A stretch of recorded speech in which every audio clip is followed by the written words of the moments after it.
Retired امجد علی صاحب ہمارے ساتھ موجود ہیں، سینئر تجزیہ کار ہیں، آپ بھی ہیں، یہ آپ کو نظر آ رہا ہے۔ بریگیڈ صاحب آپ سے جاننا چاہوں گا،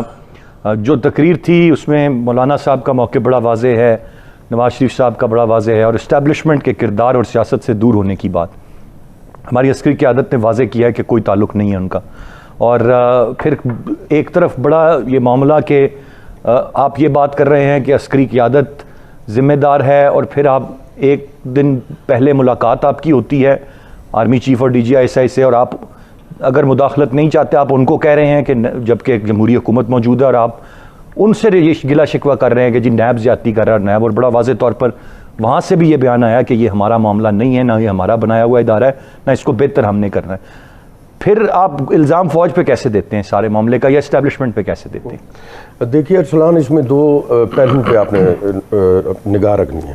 نمبر ایک یہ کہ اس وقت جو اپوزیشن کا آرگنائزیشن ہے، یہ جس طرح اپوزیشن اکٹھی ہوئی ہے، یہ جو اپوزیشن کا سیٹ اپ ہے وہ ماضی کے اپوزیشن کے سیٹ اپ سے بالکل مختلف ہے۔ یہ اس وقت ایک مدعا ہونا چاہیے، اور دوسرا مدعا ہونا چاہیے کہ اداروں کو کیوں ہٹ کیا جا رہا ہے، چاہے وہ فوج ہے، چاہے وہ عدلیہ ہے، چاہے وہ نیب ہے یا کوئی اور ہے۔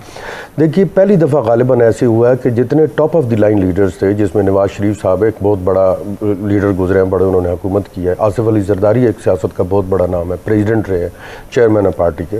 اس کے بعد مولانا فضل الرحمان صاحب، ان کا اپنا ایک ویٹ ہے۔ تو اس وقت جتنے جسے آپ کہتے ہیں نا بڑے لیڈرز ہیں، وہ ایک اپوزیشن میں آ گئے۔ اب اس ایک جو لیفٹ بینچ کے اوپر بیٹھے ہوئے ہیں، ان کے اوپر صرف سب سے بڑا اس وقت مسئلہ یہ ہے کہ ہم میں سے کون لیڈر ہوگا جو اس اپوزیشن کو لیڈ کرے گا، بیکاز اپنی تئیں ہر کوئی ایک بڑا لیڈر ہے۔ یعنی میں نہیں سمجھتا کہ اس وقت شہباز شریف صاحب یا مولانا فضل الرحمان صاحب یونینیمسلی اس بات پہ متفق ہو جائیں کہ جی ہم آصف علی زرداری صاحب کو لیڈر مانتے ہیں، اور اس وقت جو وہ کہیں گے ہم اس پہ منو عمل کریں گے۔ لیکن ایک ریالٹی تو یہ ہے اس وقت اپوزیشن میں بیٹھے سارے ہی ایک دوسرے کو بڑے سے بڑا لیڈر مان رہے ہیں، جی وہ اپنے آپ کو کوئی نہیں بڑا لیڈر کہتے، ظاہراً اس لیے وہ اپنے آپ کو بڑا لیڈر مان رہے ہیں، جو میں ابھی آپ کو بتا رہا ہوں، اس لیے بڑا لیڈر مان رہے ہیں کیونکہ اس وقت اپوزیشن کو یونائٹ ہونے کے لیے ایک سنگولر لیڈرشپ کی ضرورت ہے، کہ ایک وہ لیڈر ہو جو ان کو اپنا سارا مینڈیٹ بتائے، اور اس طرح کی جیسے اے پی سی ہوئی ہے اس کے اندر وہ بتائیں کیسے ہوا۔ آپ دیکھیں نا، یہ ایک بالکل واضح بات ہے کہ شہباز شریف صاحب نے تقریر نہیں کی، حالانکہ وہ ایک بڑے اپوزیشن لیڈر کے طور پہ وہاں بیٹھے ہوئے تھے۔ لیڈر اپوزیشن لیڈر تو وہ ہیں نا، انہوں نے تقریر نہیں کی، پارٹی رہنما ہیں، انہوں نے تقریر نہیں کی۔ مولانا فضل الرحمان کی تقریر کے اوپر جو انہوں نے برملا اظہار کیا اس کا کہ دیکھیے مجھے تو آپ نے کوریج ہی نہیں لینے دی، جس پہ انہوں نے ریزن دی کہ آپ نے ان کیمرہ کے خود کہا تھا، تو انہوں نے کہا اگر میں نے ان کیمرہ کہا تھا تو باقی بھی تو ان کیمرہ تھے، تو ان کی کیوں تقریر نشر ہوئی؟ تو اس کا مطلب ہے there was some thing wrong some where. اسی طرح بلاول بھٹو صاحب نے اپنی جو گفتگو کی، اس کا جو آپ اگر ربط دیکھیں تو وہ اس چیزوں سے نہیں ملتا تھا جو کہ نواز شریف صاحب فرما رہے تھے۔ دوسرا آ گیا نواز شریف صاحب کی تقریر اٹ سیلف کہ ادارے کو کیوں ہٹ کیا گیا۔ دیکھیے انہوں نے ایک دو چیزیں ایسی فرمائی اپنی تقریر میں کہ جس میں انہوں نے کہا کہ ہمیشہ جس کو چاہا جاتا ہے اس کو بنا دیا جاتا ہے اور چن لیا جاتا ہے، اور اسے لیکن یہ تو 3 دفعہ وہ خود کر چکے ہیں، وہ تو 3 دفعہ خود آئے ہیں۔ یعنی کیا وہ اس چیز کا اقرار کر رہے ہیں کہ واقعی جس کو یہ اسٹیبلشمنٹ چاہتی ہے ان کو وہ جتوا کے لے آتی ہے؟ اگر ایسا نہیں ہے تو پھر اس بات کو بھی مانیں کہ شاید اس دفعہ بھی ایسا نہ ہو۔ اور اگر اسٹیبلشمنٹ نے اتنا رول پلے کیا ہے عمران خان کو لانے میں، تو 52-55% پہ کیوں کیا، اس 90% مینڈیٹ پہ کیوں نہیں کیا؟ اگر وہ یہ کر سکتی ہے تو وہ بھی کر سکتی تھی، تاکہ یہ مدعا ہی نہ ہوتا اس طرح کا۔ ہاں جی، اداروں کو آخری بات کروں گا، اداروں کو اور اسپیشلی پاکستان فوج کو ملائن کرنا۔ دیکھیے ہم چیزوں کو زوم ان کر کے نہیں، زوم آؤٹ کر کے دیکھنا، because as analyst, as anchor اور میڈیا کے لوگ ہیں، ہم ایک پرسیپشن بلڈنگ کرتے ہیں لوگوں کی، پولیٹیکل لیڈرز کے موٹیو، اور ہمارا ایک ان بائسڈ جو انالیسز ہے وہ اس چیز کو ایک کنکلوژن کی طرف، انفرنس کی طرف لے کے جاتا ہے کہ کیا یہ واقعی درست ہے کہ چیزوں کو زوم آؤٹ کر کے نہیں زوم ان کر کے دیکھا جائے۔ ہم نے خطے کی لنکیجز بھی اسٹیبلش کرنی ہوتی ہے، اور اس کا بیسٹ حل جون سے ہوتا ہے جس نے ہر چیز پہ نظر رکھی ہوتی ہے، وہ آرم فورسز ہوتے ہیں، یہ پاکستان کی نہیں پوری دنیا کی۔ بالکل صحیح صاحب، میں ایک بریک کر دینا۔ بریگیڈ صاحب ایک ایکویژن مجھے سولو کر دیں، ایف اے ٹی ایف کے قانون کے حوالے سے جوائنٹ سیشن ہوتا ہے، کس طرح لوگ غیر حاضر ہوتے ہیں، وہ پاس ہو جاتے ہیں، 8 بل پاس ہو جاتے ہیں، پھر یہ جو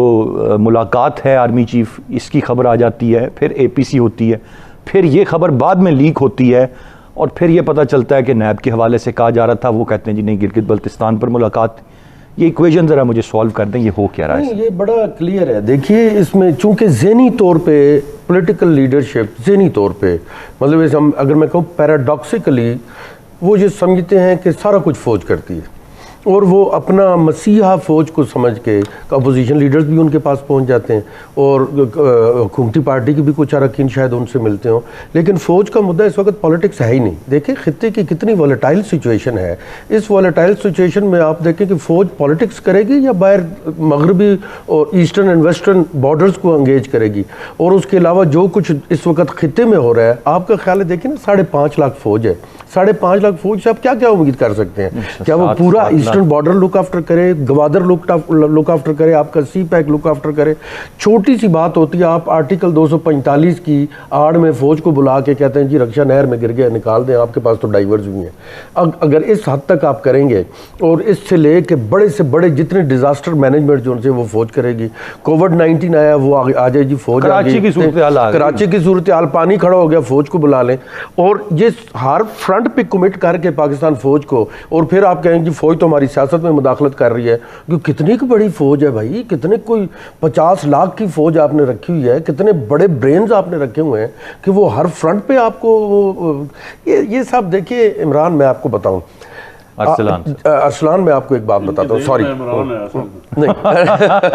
نہیں رہے گا انشاءاللہ اگلے 6-7 سال، آپ فکر نہ کریں، میرے فوج کے نہیں، میں سیولین ہوں، میں ریٹائرڈ فوجی ہوں، میں سیولین ہوں یقیناً۔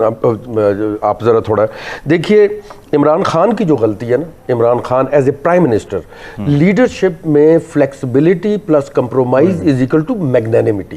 اگر آپ میگنینیمس نہیں ہیں نا، اور آپ compromises for the best interest of the nation نہیں کرتے، اور اگر آپ کی ڈیسیجن میکنگ کے اندر فلیکسیبلٹی نہیں ہے نا، پھر تو آپ لیڈر نہ کرکٹ کے کپتان ہوئے نا، کیونکہ آپ ڈٹ گئے کہ گیند ادھر ہی آئے گی، جو مرضی کر لے، ایک دفعہ نہیں، دوسری تیسری 5ویں دفعہ ادھر آئے گی۔ ہی ہیز ٹو شو دی میگنینیمٹی۔ سر آپ ایگری کریں، دیکھو میگنینیمٹی نہ ہونے کی وجہ سے اپوزیشن اتنا ہارڈ سٹانس لے لیتی ہے، مفروضے قائم کرنا شروع کر دیتی ہے، اور یہ ہوتا ہے۔ تو یہ جو ایکویشن آپ بتا رہے ہیں، ہاں یہ ایک آخری پوائنٹ جو سے کہ تھوڑا سا اپوزیشن ان ورڈ دیکھے کہ اس موقع پہ سارے اکٹھے ہیں، اور جب بل پاس ہونے کی باری آتی ہے تو غائب ہو جاتے ہیں۔ سینٹ کے اندر جب ووٹنگ ہوتی ہے تو وہاں سے بھی کچھ غائب ہو جاتے ہیں۔ تو کم از کم پہلے اپنے اندر کو ری آرگنائز کریں، اچھا کریں۔ ایک singular leadership is very important. آپ ملٹری ہسٹری کو چھوڑیں، آپ پولیٹیکل ہسٹری میں پڑھیں۔ یو کانٹ ہیو 3، ایک جنگل میں 3 شیر لیڈر نہیں ہو سکتے، ایک there has to be 1 leader, ٹھیک ہے؟ وہ شیر سارے تگڑے ہوں گے but 1 has to be leader, they have to say. Point taken, بہت شکریہ ادا کرنا چاہوں گا میں تینوں